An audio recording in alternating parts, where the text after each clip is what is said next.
Good morning everybody and welcome again to our course on Introduction to Mechanical Micromachining. In the last class we have started a topic related to the structural loop of a machine tool, and we have seen that the structural loop consists of different components which are connected from one side from the tool and other side from the workpiece, and when you have a force acting between the tool and workpiece, this structural loop may get deformed and you may get a different type of deformation and errors during machining operation. And we have seen that there are different parameters which also affect the structural loop configuration and how your machine will behave during a machining operation. So, let us continue this topic and let us understand what are the different type of errors and sources, so that we can understand and we can find out some of the solution to remove this particular error, or we can minimize these errors. So, let us continue this. So, in the last class we have seen that, so these are the different type of and we have seen that these are the issues which will be covered during the machining operation. Vibrations are one of the things, then heat generation is one thing, then we have seen the structural deformation, and these are the two locations which are keeping this particular loop in a closed thing.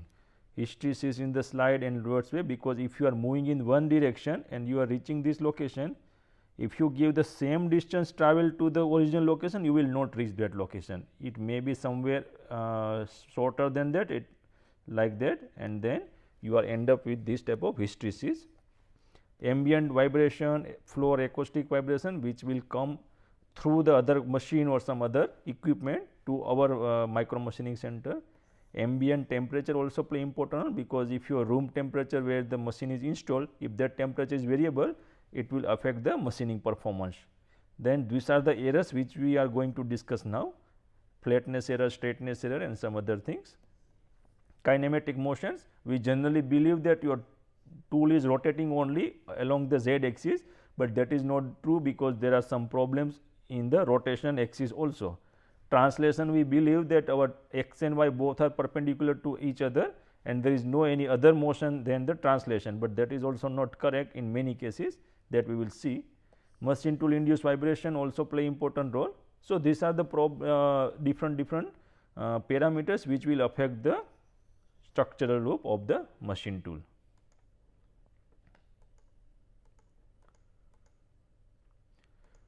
So, now what are the errors in machining? Because we know that there is no such thing as a perfect part.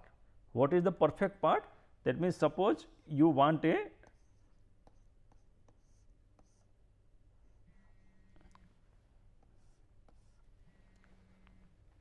diameter something like a 10 millimeter is the diameter and length is a 20 millimeter. So, if this is your design or desired dimension,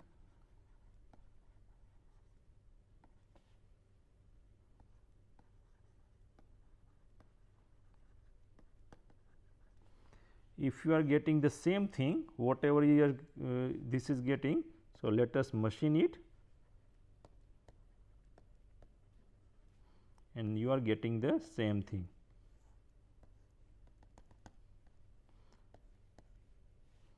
So, this is the same thing here, and whatever is the dimension, this is also same thing.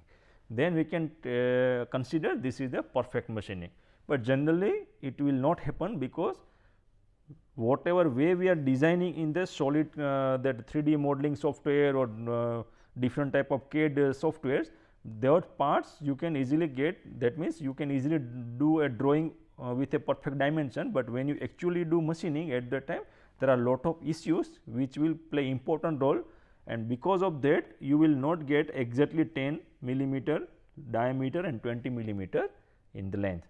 It may be something from deviated from 0.0001 or something, but still there will be some of the deviation in the dimension. So, we will mostly not get the perfect part. That means, whatever you are designing and what you are getting, there will be always some difference. So, what to do in this case? So, whatever is the difference that we consider as a error. So, what is an error? Error is any influence between the which deviates machine part from the perfect part. That we have seen that suppose you want that diameter 10 micro or 10 millimeter diameter and you are getting 9.99 or 10.01, that means there is some deviation and that deviation is considered as a error. But generally we accept this type of error. So, what are the level or what are the criteria for acceptance of this particular error? Because we know that it is difficult to remove this error, ultimately you have to accept with a one particular variation. So, let us see that what are the things. So, if you are making a part with reference to tolerances, then if your part is within the tolerance limit, then you accept that part. So, that means suppose we have a cube with a dimension A and A in all the side.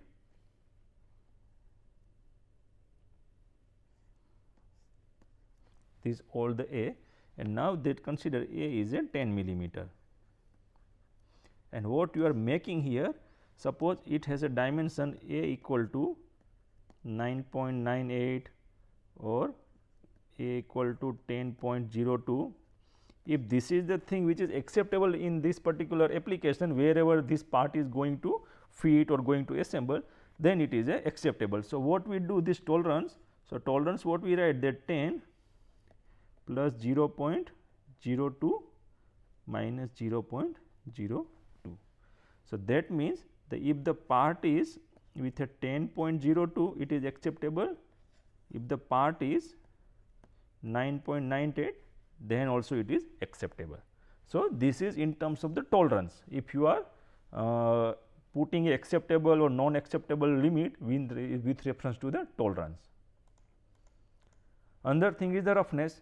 Suppose if your part is within the tolerance limit, but then you have some functional surface on the top surface. So, now consider that this surface is going in contact with the some other component. So, now surface roughness play important role. So, now what you have to do that you have to provide one under acceptable or non acceptable limit such that your roughness should be within this range.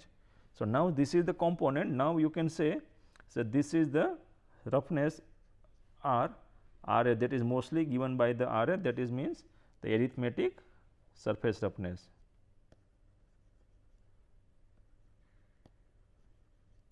Arithmetic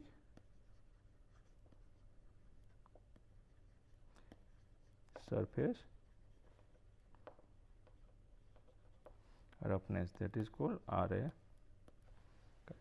So, here also we tell that if RA is less than consider that it is approximately 0.1 micron to 0.5 micron, then it is acceptable. So, what is this RA? That suppose this is the one particular surface. Now, consider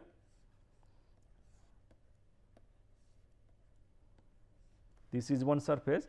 Now, what we have done here, whatever this top part is there, right now we have given a completely flat surface. But if you see it microscopically and if you cut down this particular part and to do a stressing of this particular part by some stylus, then what you will see that this will be, this is the mean line and then you will get some type of this type of profile. So, this is called the surface roughness. So, this will be in, this will be 0 and here it will be 10 micron or whatever way it is moving, that means your magnitude is moving up and down or amplitude, that will be considered as a scale or the range on which this particular roughness is variable. But this is one of the way, because you will never get this particular profile as a straight line, correct, because it is a stochastic nature. You always get some roughness, only thing the scale will reduce. Suppose you polish this particular component and then this will be reduced, you may get something like then this variation will be plus or minus 5 micron. You further polish it, then you will get a very small variation and this will be maybe plus or minus 2 micron. And this may go to the nanometer also, few nanometer of tens of nanometer in the plus side and tens of nanometer into the negative side, but you always get some variation here. So, there is nothing like a straight line in the roughness. So, only things which will tell us whether it is acceptable part or not acceptable part, we have to finalize that which particular roughness is okay or which is allowable for a particular application. So, we decide a criteria for acceptable in terms of roughness by giving or mentioning a value of the roughness. Then the shape which satisfy the application. Now, shapes are also important because here it is a tolerance. Tolerance it is the what is the deviation in the dimension. Roughness is what is the surface characteristic which will come into contact with the under surface. Shape is the workpiece shape. Now, suppose let us consider a cylindrical component or it is a circular, right. Suppose this is the, and let us consider the cylindrical component, correct. And if you cut down from the center, this is the cut section. Now, generally what we believe that when you are telling the diameter is 10 mm, we assume that 10 mm is throughout the length. But sometimes what happens that at the starting point it is 10 millimeter, at the bottom portion it may be something different than 10 mm. Different than 10 mm, maybe on the plus side or minus side also. So, there is a problem with the shape. So, it may you may come across this type of taper shape in this direction or it may be taper in this direction. Other than that, now in roughness we have seen that we are measuring the roughness on a flat surface, correct, we are measuring it, but you can measure roughness on this also, because there is always a variation on the surface also. When you do turning operation, you always end up with the some type of this type of marks. This is the tool marks, and when you do measurement of the roughness, you will get the roughness profile onto the part of a cylindrical surface also. So, this is the roughness profile, but here we tell this thing is out of roundness.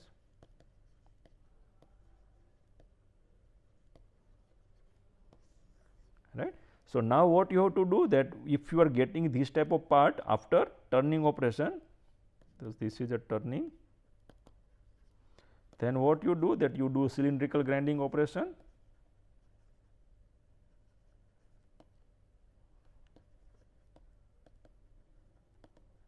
and now the same part, and then you can actually reduce the variation in the out of roundness. So, now you are more reaching close to the perfect circle, whatever we want to measure this 10 millimeter of diameter. So, in that case you actually say yes or no with the part selection, where if there is a deviation in the shape.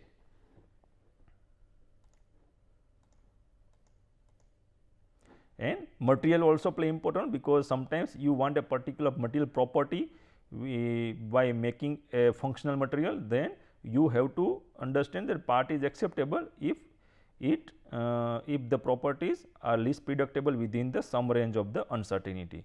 So, if you think that the whatever property you have got from this particular fabrication of material, if it is a predictable or whatever you want, if it is within a certain some range of uncertainty, then you can accept the part. So, what we are understanding from this slide, that you cannot avoid error first thing. Then if you cannot avoid the error, then what we have to do, we have to put one particular range. If your component is falling between that particular range, then you accept that particular component. If it is not falling in this particular range or selection criteria, then what you have to do, you have to reject the component, right. So, another thing is a cost versus performance in the error correction.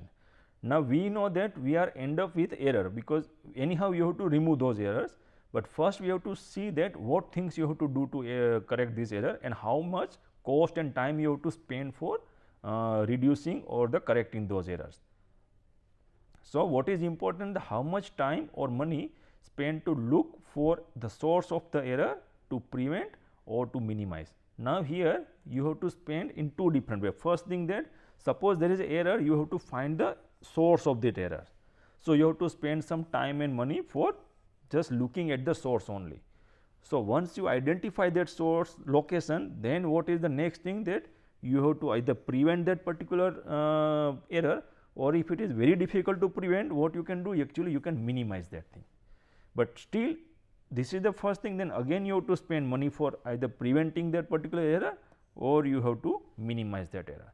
So, how much money and time you can spend, that again depends on what is the importance of that particular component or that particular machine. So, there is always a break even between the time and money spent to correct that error or to identify that error, and then what is the benefit you are getting by correction of this error. So, that particular break even you should know, otherwise you are always wasting more amount of time and money just finding or just preventing the error, which may not be important in a different components, right. So, what is the successful project? The successful project keeps a close watch on the budget, because you have to understand that how much gain in the performance by spending how much time and money, because these two things are very important. You cannot always just think about spending time and money, but you have to also extract at least more number of performance or more number of components by spending time and money, because ultimately everything is connected with the profit.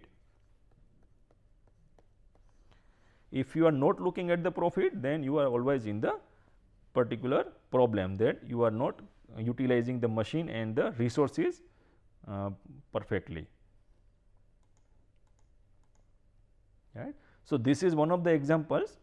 Now, here see that this is the one example which is given in terms of the three components. The one is the lead screw, and there is bolt screw, linear motor, and there is the voice coil motor, and the graph is with respect to performance versus cost. Now, see, whenever you are utilizing a one particular technology, now consider lead screw is very old age in comparison with the other three technologies. So, let us start with the lead screw. So, now if you see the lead screw has one particular stagnant edge. So, this is called stagnant edge. What is this stagnant edge? That you are getting a improvement in the performance without costing anything, because this is mostly that once you put a initial cost, that this is the new machine, you have spent the money in that, and then you are getting a constant or consistent performance for a longer time. And then after some time, what happened, that if you want to incorporate some type of intelligence in the machine, that suppose you want to incorporate some sensors or some type of other equipments which you can install in the system, so that you can get some extra advantage in terms of the machining of different components or identifying different errors, or you can actually monitor the process control. Then what happens, that after that this particular line increases. Now, you are not getting performance free of cost. Now, cost also increases with increasing those type of sensors and some type of other accessories which you are installing into the machine. So, it has also one of the limitation. Now, you have to find out the what is the slope of this particular curve. Now, if you see starting from this thing and you are ending at this location, now consider. So, your increase in cost is this much, and same way if you are looking at this location, your increase in performance is this much. So, by look-wise it understood that your performance range is more compared to the cost. So, you can continue, but now consider from this particular point to this particular point. Now, you look at this particular graph. So, this is the addition of the performance, but if you see, this is the cost you have spent for getting that performance. So, this is not the way you have to spend the time and money to get the very little increment in the performance. So, that is what is happening in this particular case. So, if you continue in this case, so there is another technology. So, this is a bolt screw. Now, what happens if you use a bolt screw, then your machine will perform little bit longer time with a stagnant stage. This is up to this one, and then the same thing will occur, that you want to increase that sophistication of that machine, intelligence of that machine, then you have to spend money. Again you have to think up to which location you are getting a stagnant edge, or this is called the leading edge, right. So, leading edge is the something where This is the most preferable thing, that mostly we do not want to give more any cost, but you are getting performance, but at the end because of the aging of the machine and controller you have to spend something there. So, it is better you stay always in the leading edge, because leading edge will give you a more performance compared to the cost. As soon as you are moving into this bleeding edge means this one where you are spending more money and you are getting a less performance. So, this is related to the ball screw. If you continue with the linear motor, because here the sophistication in terms of the motion controller, it is increasing in this direction. So, these are the linear motors. So, that is more even important things where getting a micron or the nano level of resolution mean moving. But if you see cost is also increasing continuously. So, this is more costly, but you can get the more amount of performance without any cost. So, within the stagnant edge is very long in this case, and this is the creative or disruptive technology, those are called voice code. So, if you are getting something with a low cost, but if you are moving in this case which is has a very long leading edge and this very small bleeding edge, then you can actually consider these are the very creative or the disruptive technology which can increase the performance of the machine without actually compromising between the performance and sending the very spending the less amount of cost. So, that is the advantage of going through this part. So, what is that? The understanding error in the components and machine is the key to staying on the leading edge. So, our objective is to stay within that leading edge only. So, wherever there is a leading edge starts as soon as you are getting a cost increase, and then you can think about a one point where you can actually normalize the thing. So, now you can see this particular thing is the leading edge of the lead screw, because here the performance is high compared to the cost you are spending in this particular case. Same thing, the leading edge is available for the other two equipments also. But if you go with a last one, the bleeding edge designs can drain you, that means you have to spend more amount of cost and time and you will get a very small amount of performance increase. So, this is what is that thing. So, this is the thing. So, now you can see, so this is very small amount of increase in the performance, but whatever you are spending a more amount of cost here. So, our objective is to stay within this particular leading edge, that is very important. If you are getting this thing, that is standard machine, but if you want to increase the capability of that machine, you have to always stay in the leading edge and you have to avoid this particular bleeding edge, so that you can get more performance compared to the spending of more money. Now, sensitive directions. Now, this is also important because we have seen that we have to reduce these errors and we have to again look into the monetary aspect, that time and cost also very important, that how much you are spending and how much you are gaining out of it.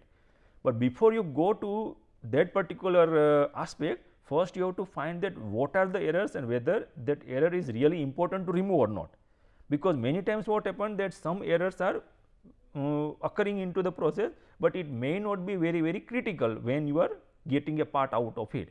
So, first you have to find out the what are those errors and how important is that error if you remove those things. So, put a lot of effort into accuracy of for the direction in which you need it. So, now consider this is the turning operation. Now, what we are getting out of turning operation, that we will get a one particular component. So, this is the component what we are getting out of it. And how we specified this component? We specified this component in terms of the diameter and the length, correct. So, now these are the two directions which are sensitive, because if this particular direction, if your component or your machine is not more stiff, what will happen, that you will not get a circular dimension. And if your sensitive direction is not your machine is not stiff in this direction, that means when your tool is moving in this direction, your tool should be always in a straight line. Then what you are getting, that you are getting a taper turning in this direction or it may get this direction, right. So, these are the two sensitive directions, but this is the insensitive direction, because we know that our lathe or the machines are the x and z axis. it does not have the y axis, because all the component mostly you are getting as a axisymmetric components. So, this is a non-sensitive direction. So, you have to find out first that which errors you are getting in that particular machine or any type of other operation, and what is the importance of that error, whether you really need to remove those errors, or if that error is present it will not make any problem in that. So, you have to understand that thing first. So, these are the sensitive direction and non-sensitive direction. Even if something occurs at this non-sensitive direction, you can ignore also, because you can, instead of spending time and money for this non-sensitive direction error, it is better you spend little more money in the sensitive direction, so that you can get a near perfect component. And always think about where you need a precision. So, now you have two options here, this is the first one and this is the second one. Now, if you have limitation in terms of time and money, then again you have to actually do a one type of optimization study, so that you can find out in which particular direction you have to spend money, and then you can get the precision out of this particular component. So, in this way you can actually play, this is only example of a lathe machine. In terms of the milling machine, there are different axes, because now if you are talking about a milling machine, then you are coming across the other axis x, y and z axis, and we know that all these three axes are perpendicular to each other, and because of this reason you may end up with more error compared to the lathe machine. So, this is the milling machine.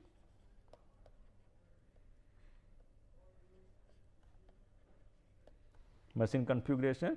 So, more and more axis you add it, then there is a chance of more and more amount of error in a different direction. We know that there is a direction that means rotation around all these three axes, that also create a more complex system, that is 5° freedom axis and the 6° of freedom axis of the different machine. So, find out the first sensitive direction and then find out how much precision is required. So, by that way you can actually reduce the total cost and time spent for making your system intelligent. So, let me finish this lecture here, and we will continue this topic further in the next class. Thank you very much.